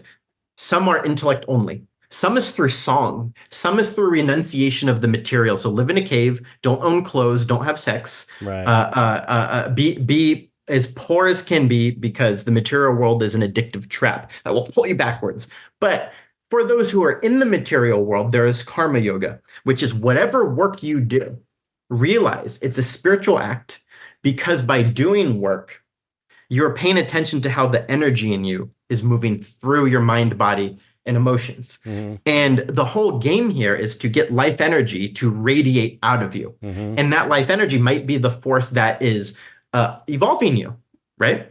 And by engaging with work, you are learning hard lessons if it's work that's shitty and you hate it and it brings you down. Or you learn, I have found by the trial and error of doing work as a spiritual practice, then you find out like, over here is the meaningful work for me, what I'm built to do. I'm no longer drifting because I generally am aiming in this direction of productivity and doing as much work as you possibly can. This is not saying workaholism as a vice Yeah. that Or makes no. you Yeah. shitty to your family. Yeah. There's a healthy balance here. Yeah. But sort of smushing all these together, right? And some other ideas of esoteric philosophy. What I think is we have a natural disposition towards loving to do certain types of productivity. Mm-hmm. When we do that, I think we will suffer because it's hard to do work. It's hard to be creative. Yeah. But we're learning lessons along the way. Mm-hmm. And perhaps the reason we're born with passions that are unique just to us is actually school. It's a version of school. Oh, you don't have to pursue these passions. You can sit on the couch and waste away. And if reincarnation's real, you'll come back and learn why you shouldn't waste away doing nothing. But say if filmmaking or painting, you can't stop painting. I can't stop filmmaking. I don't know why. It's filled with suffering and discomfort and the unknown, but I do it. And as I do it, I learn everything about myself and I learn everything about the world. And I learn to overcome pettiness, jealousy, ego. I learn to simplify my engagement with conflict, overcome it quickly. So thus, that's a little bit of both mystic and magician. Yeah. It's almost like embracing what is the flow of reality, especially according to me. I have to be very careful about what are the traps when mind, body, and emotion might want short-term appetites that have nothing to do with achieving that work, that goal, right? So learn to discern when and when not to listen to those, work towards it. And then now that's being, I guess, magician, as you put it. Yeah. Because now there's a goal. Right. The goal arose from being more, as you put it, mystic, right? Yeah. And then also as inevitable obstacles and mutations happen on that path, there one must embrace a little bit of, as you put it, that mysticism, which I like. I actually like the words more like left brain and right brain, or symbolically masculine, symbolically feminine, because the magician would be the masculine, and that is the physical doing. Yeah. Where the feminine would be more of what are the energies that animate and operate all things and all laws. Where are they going? You know what I mean? So you said surfing. I think I like sailboating. You don't want to be a piece of driftwood, because if you're pure hippie, you're just like, yo, whatever, man. Yeah, right. Just whatever shows up. Like, well, nothing's going to show up that way per se. Yeah. You might get lucky. Yeah, The driftwood might land on Good Fortune Island for a month, and then you're back to like, you know what I mean? Idle hands are the devil's playground. You know what I mean? Because if you're not going towards that thing, I think the mind, body, and emotion starts looking for what the little snacks they're hungry for. And then that becomes your meaning. And your meaning becomes short-term, transitory, pointless, nutritionless appetites that satisfy you for a minute. And then your life becomes addiction to num-nums. Like little gummy worms of life, little Honey Nut Cheerios that little toddlers eat. And that's the meaning of life. And then, so anyway, I think it's the great union of opposites always. Mysticism and magician. Yeah. I agree. I've really taken the, I started out 12 years old, fell in love with, before that, 9 years old, making movies with the Super 8 camera. That's what my first thing. I didn't know that. I'd love to see that. Let me go back further. First grade, 3 years old. Okay. I was drawing since I was 3. I was in the womb. I had a sketch pad in there. First grade, I was an artist, visual artist, drawing, painting and stuff. And then I found my dad's Super 8 camera when I was about 9, and I made a bunch of movies, and I just fell in love with filmmaking. And I was like, I'm going to make movies. And I started getting into editing. Like, I'm talking, you got 3.5 minutes on a reel. You filmed it, you took it to the drugstore, and then a week later they'd give it back to you. And then eventually I bought a little editing thing, and I would slice them. I mean, I was into it. Like with a razor. Yeah, totally. Then little pieces of tape. I was so into it. And so I still do have that love for filmmaking. But then I got sidetracked because I became obsessed with makeup effects, because I was just like, I have to learn how to do this. And it involved drawing for design, painting, sculpting, all these things I was interested in. So I totally was like, that's my thing. And I did that until I got into the business right out of high school. Did that until I was like, okay, this isn't my thing anymore. I just felt like I went as far as I could go. I just didn't feel like it was like I had mastered what I was doing, which was sculpture. And I didn't, I could try other types of sculpture that I hadn't tried, but it was like, I feel like I really felt satisfied and I wasn't happy with the industry anymore.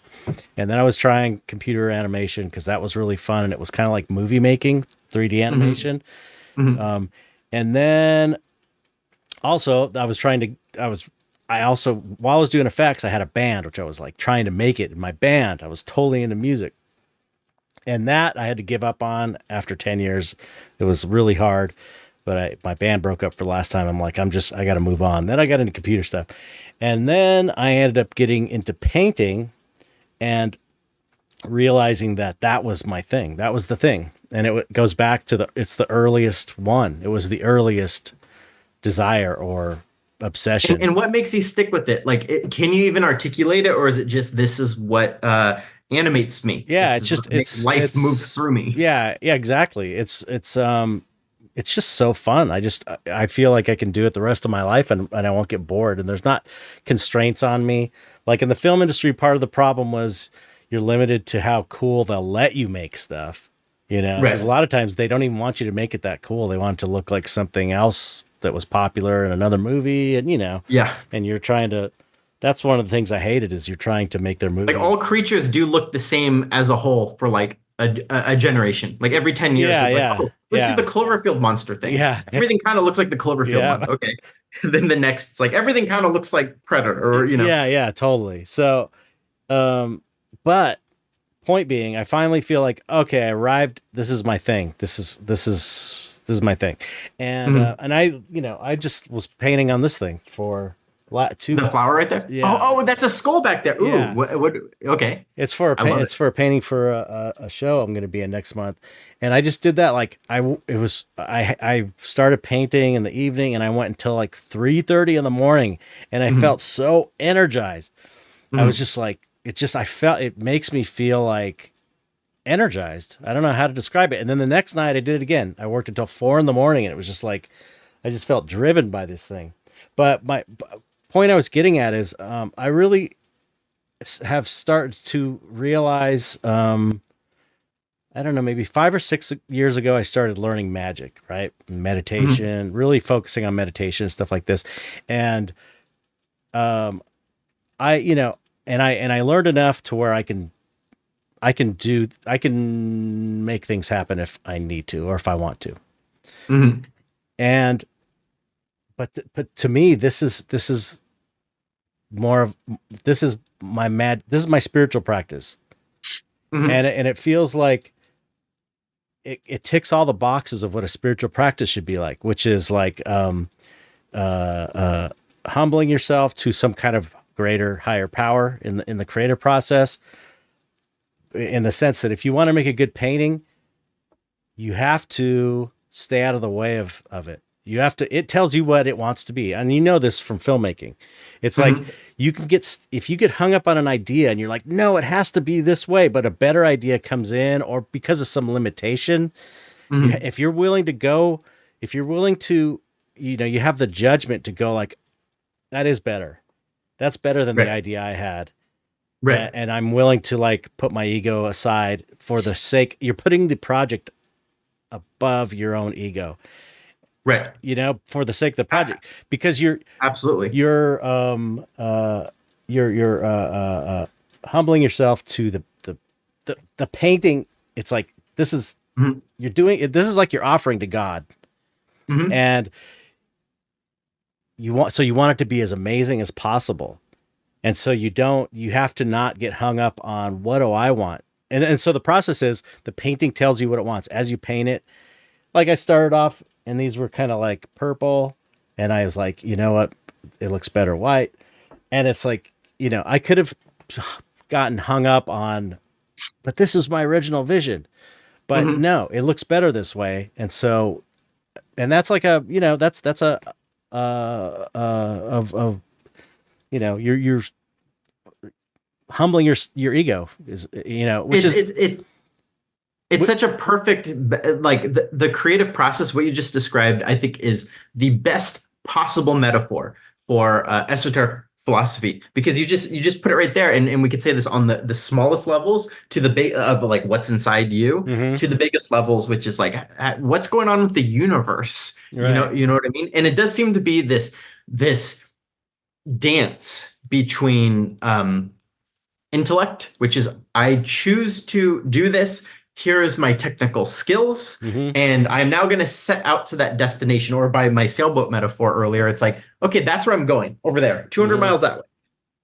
But the winds are blowing that way, and there's a storm over there, so I got to change course. So Right. actually, and I raise my sail, which takes technique, Yep. right? That's your intellect Mm-hmm. moving the sail around. But then you're going with the conditions of reality as they are. Yeah. And so you're both strongly a technical expert that is using your technical mastery to humble yourself to the winds Right. that are blowing. Yeah. And we've talked about we played with the idea of divine mother, right? Mm-hmm. As this great esoteric symbol.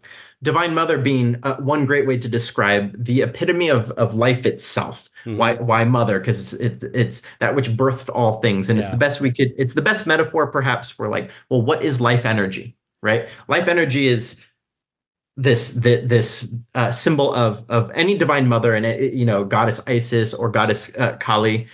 In the image of goddess Kali, the black multi-armed goddess, she's standing on Shiva. Shiva would be physical form. We could say that would be the technique. Mm-hmm. She's standing on him, standing on his heart, animating him. Without each other, when she steps away, he becomes Shava, the corpse who can't move, which is to say that intellect is nothing without that energy. Right. Right? Whatever the energy is, and the energy is higher than intellect. We cannot fathom or define exactly what it is, but the intellect can be in a relationship, but it could touch it, right? But it has to humble itself to it because it's on top. Yeah. Yeah. So the creative energy is on top, Right. but it is a marriage Yeah. between the two. And without Shiva being there, she's just the void. She's empty space. Right. So then energy can't go anywhere. It needs to actually be put into a machine or put into your intellect and put into technique. Mm-hmm. So it could actually become something. Right. You know what I mean? Yeah. Like Yeah. infinity is kind of pointless to us here. We make things, but things are inspired by something higher than our intellect could understand. So our intellect has to humble itself, but then collaborate with divine mother or life energy itself, whatever this. And that's what the mystery of mystery schools are. What is this force that is us? You know what I mean? Because I know my mind isn't me because it doesn't listen to me. You know what I mean? Yeah. I tell it to shut up. I'm trying to sleep. And it's like, no, I'm going to stress you out. Same with body and emotions. It's like, hey, body, wake up at 5 a.m. so I could start a jogging habit. It's like, nope. Yeah. It's like, but I'm your boss. It's like, nope. Yeah. Emotions. Hey, stop giving me anxiety. I'm your boss. It's like, nope, you're going to get anxiety. It's Yeah. like, okay, so I know I'm not those three things. The best I could deduce is I'm an energy behind them, trying to power them, animate them, and get them to do what I want in a healthy collaboration, much like there's a cat here, much like being a loving master to a pet. Ow. Oh, you jerk. Okay. She stepped on the keyboard. Are we still here? Yeah. See, as I'm talking, literally, that was not a good collaboration with the metaphoric pet that is mind, body, and emotions. Which, by the way, earlier the mushroom story, the snake around the goddess's neck, that I came to find out that is a brilliant symbol. The snake is a symbol across many cultures of several things, but primarily just the energies of the physical, the energies of mind, body, and emotion. And it's like a snake because snakes will bite you if you treat them wrong. Right. But if you treat them correctly, like a good pet owner to a pet, you collaborate together. And it's venom or poison. You could learn to turn it into medicine, because medicine originally was basically the turning of poison and venom into antidote. Or so when a snake is around a deity's shoulders, it is tamed, the loving pet. Oh, cool. It is the mastery of the physical. And again, that is what the artistic process is. And if we are lucky, you get in that flow state. Yeah. And now the intellect and the life energy are seamlessly integrated. And boy, isn't that the best? And you don't want to sleep. You want to Yeah. stay up 50 hours. Yeah. It's a healthy addiction. Yeah. Yeah. It is, you are happy. You are fulfilled, even though it hurts, Yeah. even though Yeah. you're tired. Hmm. It is why life is worth living, to Yeah. fall into states like that. It's like that devotion to it's if you imagine devoted monk or something, or a nun or whatever, devoted to God in that way, where it's like it's as creative people and as artists, we are devoted to expressing the idea. Like, it's our job to express the idea. Mhm. And so that's why you have to keep improving your craft, because you know that this art god, or whatever you want to call it, this higher thing, you know it exists and it's real. You and I know. And so in order to honor it, we make artwork to honor the art god. And it's Yeah. like, you don't want it, you want to bring it. This is God we're talking about. This is not some bullshit. This is like, you want to make sure you're making the most amazing piece to present to God, or to honor God, or to honor whatever this thing is, this spirit or mother, whatever the art spirit or Yeah, whatever. whatever. Because we can't name it. Yeah, So yeah. we Once could you just name it, use you're not these talking about it. words So are you a can't- you have feeble to- technology. Yes, you have to talk around it. But so it's like that makes you want to improve too. That makes you want to keep working on your technical skills so that you can do the ultimate thing to do as an artist is to express the idea as good as you possibly can. Mhm. That's your job. That's our Mhm. job as artists. It's like, Mhm. and so we have to make sure that we're up to the task, you know? And so, Mhm. it makes you really want to be great at your craft. So basically there's all these, I just found all these analogies to like a spiritual devotion, or regardless of how you feel about spirituality or God, or if you're an atheist, it doesn't matter. It's as an analogy, it's Mhm. a spiritual practice, I believe, Mhm. creating Mhm. art. Yeah. And I believe, because you're so engaged with caring Yeah. about its quality through the process, you're learning. Yeah. And then Yeah. eventually, whatever you do that enough times, now you've learned, say you learn two or three new things over the past 10 years of painting. Okay, now those are part of you. Yeah. So what's the next couple things to learn? And this is where it gets tricky. And what I'm about to say, I don't have a full confidence in, but I like to play with it. Then it's like, okay, is this for an audience or not? Now, let's say it is for an audience, and maybe because there's also income tied into it. And this is where it gets so tricky, because it's like, we just talked about the most non-monetary thing in the world. And then often it becomes part of the exchange of money, right? Mm-hmm. Like, well, learning about the extremes of that is also an educational experience. And then maybe the time comes where that's mastered. Now you're a master of business without losing yourself to it. Okay, Right. cool. And then I ran this by I did a talk with Swami Bhajanananda, who runs the Kali Mandir, Goddess Kali Temple in Laguna Beach, and Swami Sarvadevananda, who runs the Vedanta Center in Hollywood. And I was sort of asking questions along these lines of what we're talking about. Like, well, what about when I want to do? I didn't say when I want to sell paintings for money, Right. but it was along those lines. And he said, for their metaphors, worshiping a goddess, Mm-hmm. mother goddess Kali, they said, oh, well, what you're doing in life is you're wishing like a child to a mother, please help me become a millionaire selling my paintings, or being a filmmaker. And she goes, okay, like, I'll help guide you to become that, which might be a path, and there's suffering and hard lessons. And then you become that. And then you're like, okay, now I want something else. Yeah. So you go, mother, give me this. And she's like, okay, I'm going to set you on the path to make that happen, and you'll get it. And you'll be like, cool. Now I want something else. And they say the whole goal eventually, and their reincarnation folks, they believe in the reincarnations. Are like, after many lifetimes, soon you actually don't want anything. Mm-hmm. Like, you don't want anything in the material world, and you naturally just go like, I just want to form a way to communicate with life energy itself, which is Mhm. what I am behind mind, body, and emotion. And then that's it. That's all there is. Yeah. 24/7, that's all I want to do. Life might get in the way. And those are like, you have to eat food. Okay, eat food. Now that's out of the way. Back to it. Right. And Well, so he said the meaning of life at the end of all this stuff is to actually just learn to communicate with life energy itself, Mhm. which is you. Right. Because once you understand what life energy is, theoretically, you now understand everything, because life energy is what all things are made of, and matter is just slowed down life energy, and Right. things like that. So maybe the day will come where you're like, I'm done painting.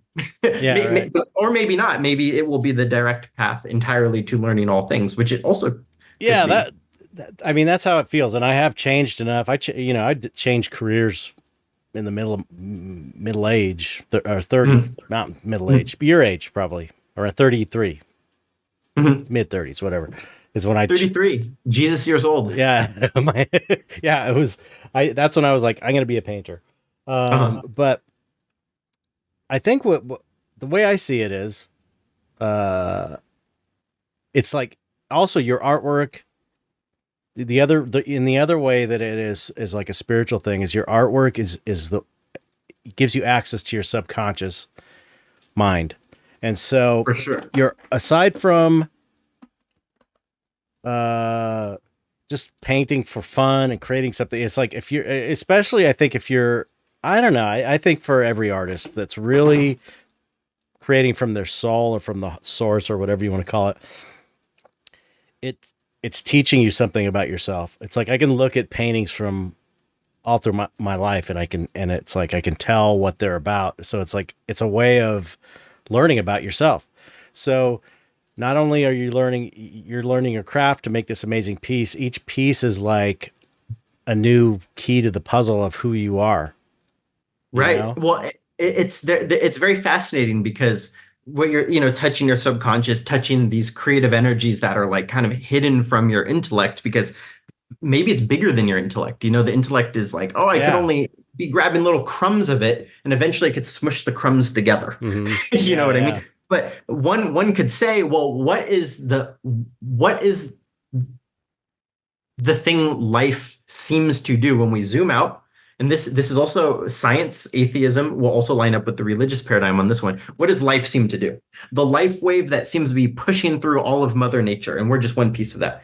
It seems to create just because. Right. Like the grand story of esoteric philosophy is, first there's nothing, and that's divine mother, Mm-hmm. the void, that is the potential of all things. So then it goes, okay, I'm going to make stuff. I'm going Yeah. to make time and space. Boom, big bang, right? And out comes light, the subtlest form of matter, and the light somehow becomes the periodic table of elements, and those smush together, and that somehow becomes matter, which smushes together and somehow becomes a planet. Mm-hmm. Planets now basically slowed down, dumbed down light that is now a solid object. And then somehow life pops out of it. And it goes up these different rungs. First as dead rock, then as crystals, which are rock, but they could grow when they eat, quote unquote, eat, when they're fed the correct conditions of water and minerals and stuff. And there's an evolutionary leap to plants, which inside of them operate by holding crystals, sugar crystals and sodium and whatnot, to hold energy. But they are like, but now they're alive, and they could grow. They could start connecting point A to point B. Then there's an evolutionary leap to animals, which have the systems, the neurology systems, the respiratory systems, circulatory systems, lymphatic systems. Those are like plants inside of this new entity. And then animals connect point A to point B even faster. And then they make an evolutionary leap to humans, which are we're like animals with this extra thing, Mm-hmm. our prefrontal cortex and stuff. So we're animals, but we connect point A to point B yet even faster. So life seems to be, first life created. It was creative for seemingly no reason. Mm-hmm. So life energy and creating for no reason seem to be identical characteristics. And the next thing it does is it seems to try to push matter, in this case, that'd be our mind, body, and emotions, to connect point A to point B faster, more robustly, and with more understanding, and with more of a relationship with life energy itself. But And here we are as humans, and we just embrace somehow going, oh, I'm going to be like life energy. I'm going to create for no reason, and I'm going to evolve in the process. Right. yeah, well, that's it though. That's to me, that's like, that's it. That's what life does.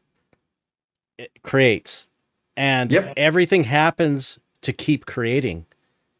Yep. Everything that's the purpose of everything happening, is so that it just keeps going and keeps like expressing itself in different ways. And that's the artist path. It's like, as a creator, it's like your whole point is to keep creating. And maybe So that's it. I actually think that is what it is. Well, and then by creating, it's never easy, right? Like, I think sometimes every now and then it's easy, but inevitably, like, you suffer every time in a million ways for it, for sure. Yeah, every time we satisfy a desire, a new one pops up, and it starts driving us. And if I think, in a way, if you're lucky, what you do for a living is that thing that keeps, like, that means your hobby and what you do for a living are the same exact thing. Sometimes I think people, they work their 9 to 5, and then their hobby is their passion. But like folks like yourself who discovered painting or whatever action it is, it could be cooking, it could be healing as a doctor, whatever. That is the school that keeps throwing new and new desires, new point Bs to run towards, and then you hit the obstacles along the way, because anytime you have a new bigger goal, you have new obstacles, and then so that's what's evolving you. So embracing the creative process is a spiritual act, but then we could distill it from an engineering perspective. Like, perhaps, what is a spiritual act? Is it perhaps allowing life energy to workshop problems of the mind, body, emotions in the realm of time and space, so you evolve above the problems, and then you conquer that, and now, cool, new problems to face, until maybe eventually, and we're getting very Eastern Buddhist Hindu here, there's no more problems to solve. Cool. Now you can go to that realm we were talking about earlier, where you can connect point A to point B instantly. And this is often personified in the Egyptian symbolism so brilliantly. First, there's Osiris, and he falls victim to his twin brother Set, or ignorance. He falls victim to ignorance. And then he's reborn as Horus, who's immune to those ignorances, and they battle it out for like 1,000 years. Sometimes Star Wars style, fighting each other, and other times literally courtroom style, arguing. Yeah. Horus wins. He's now the master of his kingdom, called himself. So then he's reborn one more time as an entity called Harpocrates, a little baby who has the shh over his face.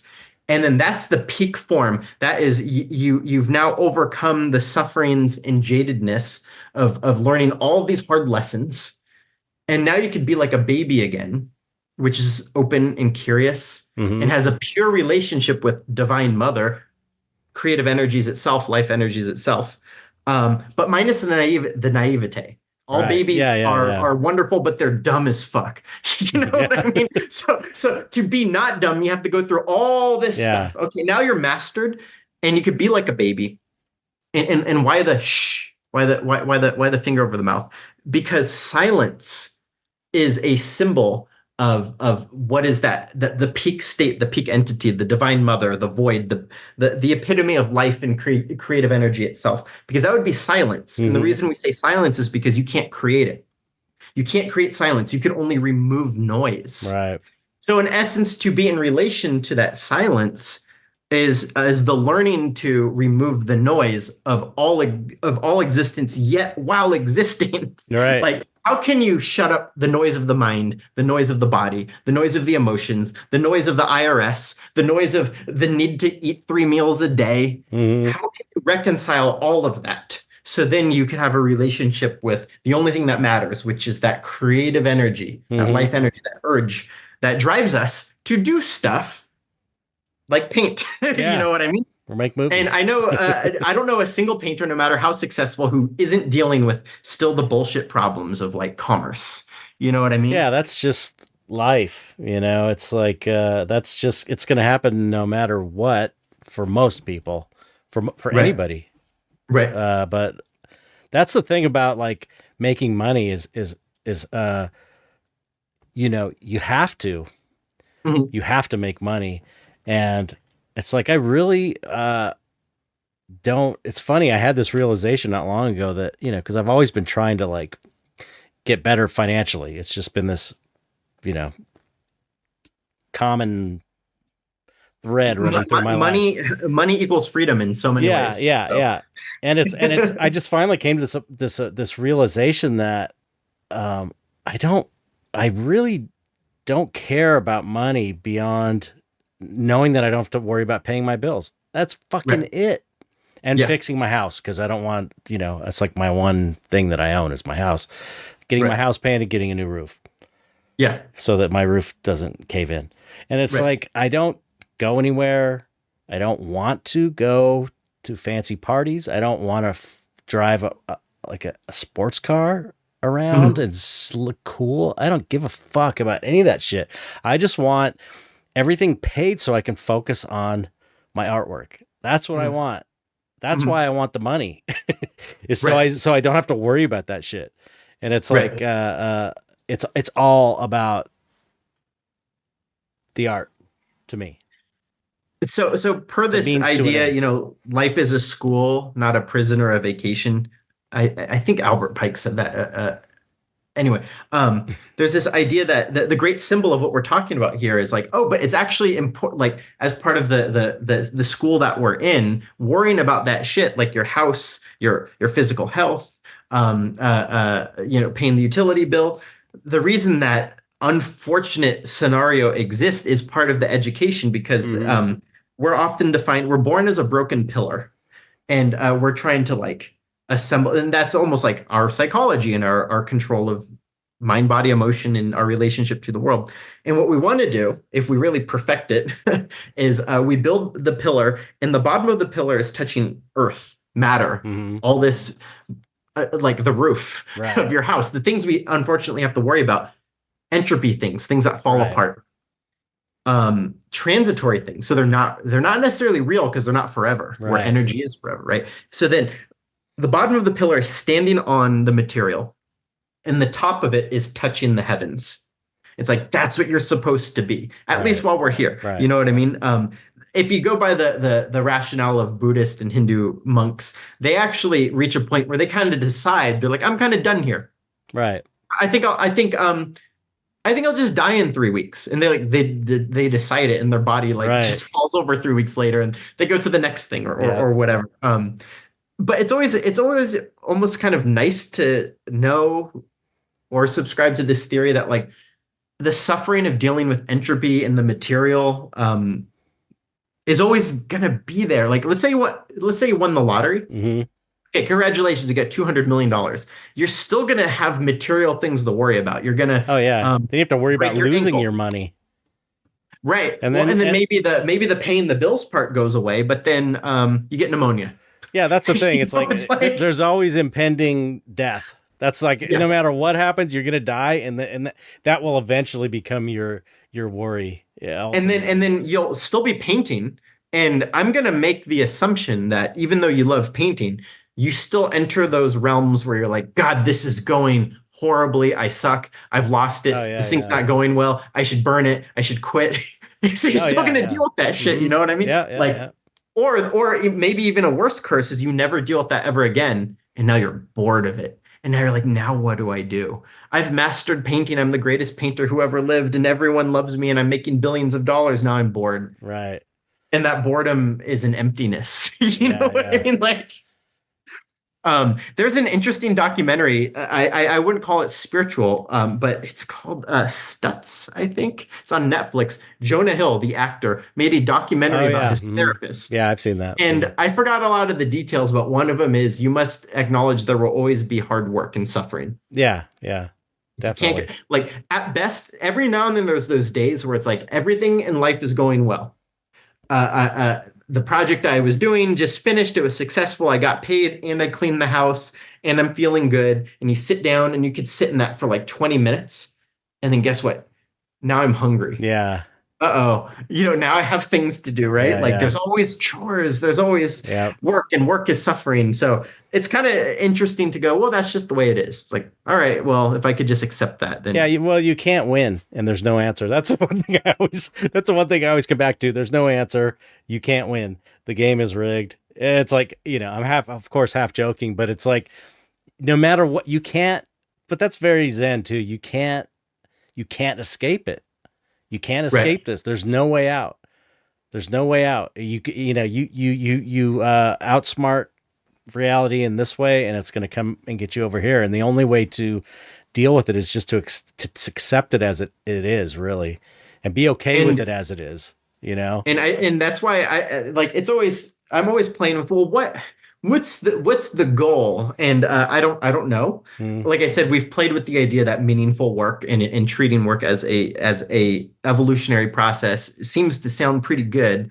Um, but choosing happiness as the goal doesn't seem to work because happiness goes away. Like right. you can't hold the happy state Yeah. forever. Okay, so it's not happiness, it's not money, even though money is a tool that really takes a lot of problems off the table. I like money, I dislike not having it. Yeah. You know what I mean? It's the So I worst. think the best I got, and this is pure. It's so good that we are having this conversation because what the artist does seems to be the best answer I've come across in my decades being obsessed with looking into this stuff, and that is. There's suffering. You're going to hate yourself. There's going to be obstacles that drive you crazy, but doing work you find meaningful, the side effect can be happiness. The Right. side effect can be fulfillment. And knowing that there's actually not an end, you could be fulfilled for like a week. I Right. think that's as long as fulfillment lasts, a week. Yeah. Yeah. Definitely. Definitely. Yeah. But It's. that week's really cool when it happens. I've had like 3 or 4 of those weeks in my life, and then I go, and now the next thing. Yeah. Yeah. Yeah. I mean, 10 more years of suffering. yeah. No, it's I look back on even that ego death show. It's like that was so epic. So epic. You think that as I'm sure an artist who hasn't gotten to that point might look at some if they went to that show, which if you're because it was crazy. It was It's beyond me. theatrical. It had the magic was there. It came together beyond me. It wasn't me. It was like something else. Everything came together. You think oh, you'd ride that satisfaction out the rest of your life. And it's like, no, it's cool. It's amazing. Or seeing your name on a film. I remember the first time I saw my name in a movie, I was so excited. And then it's like, okay, now If I just had the Ghostbusters toys that my neighbor has, then yeah, I'd be it's the same happy. thing. Or I finally got my name on a title card in a movie not long Right? ago at the beginning of the movie. And I was like, Which movie, oh, by the way? it's called Bliss. It's like a indie weird horror movie art exploitation film. Mhm. Like a you, You'll have to send me the it's trailer worth and stuff. watching. It's Okay, awesome. Joe Vegas directed. It's Okay. shot. It's all shot on 16 millimeter. Uh-huh. Interesting. Interesting. He intentionally shot it all in 16 millimeter when he could have made it look like 16 millimeter. But no, it's Cool. great. But so you got your name on the title Anyway, card I in got a my cool name. movie Yeah, recently. yeah, But but so it's like that's you think every time you get something, it's like it's not ultimately satisfying, and right. but that's I think the key is that's okay. It's not supposed to be, and as long as you're okay with that, then you're not looking for this thing to save you. These are more like you're doing it for fun. Oh, Right. I'm gonna get this goal. Oh, that was cool. Now I want to do Mhm, this mhm. goal. It's more like the attitude. It's like having a playful attitude about life and your goals is better than thinking that this thing is going to save you. This thing's if I only reach this, my life's going to be perfect. It's like Right. that's not the way it works. You have to kind of just like have fun with it and know that it goes away. It's fun. It goes away, and it's just what I'm saying. Yeah, absolutely 100%. And I almost like esoteric philosophy, which does play with um, it gets into all the magician mystic stuff is and all that. I think it's main purpose more than anything is actually just here's how things work. You're not always gonna like it. It's just like the weather. Sometimes it's raining outside and you're not a fan of rain, but it's raining outside. You know what I mean? It's like just accepting, here's reality as it is, and it sucks. And it sucks to deal with the stuff that sucks. But to understand that's actually just part of the cycles of all things. Just like if you want to use the metaphor of like exercise, you lift weights. Oh, it's hard. Oh, I'm sore. I could barely get out of bed the next morning. But then you become stronger. And it's like, oh, I see that pain and discomfort and soreness was actually part of the process. Now I understand at least. You know what I mean? Right, yeah. And it doesn't make it suck less. Yeah. I understand. And then inside, I think that's one of the most important things like that our society could really use, which is just like, can we try to understand the most basic rules of how the world works, be honest about it. And then once we're there, then we could start facing problems. I think one of the hardest things is it's so common for us humans, especially in the modern day, to have relationships with false narratives of how things work. There's a whole industry is about like you should never face discomfort, right? Mentally, physically, or emotionally, ever. Yeah. Well, that's kind of everything's kind of geared towards minimizing your suffering. And then on the same coin would be like, and a leader will save you and eliminate everything that's causing suffering for you and everyone. Yeah. And also give you everything you want. Yeah. So you never have to face discomfort ever again. Vote for me. Yeah.